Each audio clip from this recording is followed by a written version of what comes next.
तो दोस्तों ये है AMG का इंजन, AMG कार का इंजन है ये। और ये V8 सिलेंडर का इंजन है। जो इंजन को डिसअसेंबल किया जा रहा है,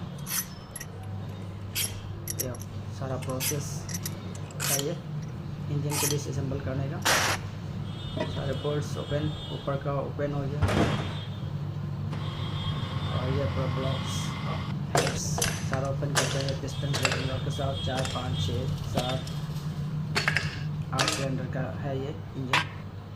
तो सारे पिस्टन 4, 5, 6, 7, 8 कुछ इस तरह का सब प्रोसेस होता है ये इंजन को रिमूव करने का। तो वीडियो पसंद आया हो तो लाइक कीजिए, सब्सक्राइब नहीं किया हो सब्सक्राइब कीजिए।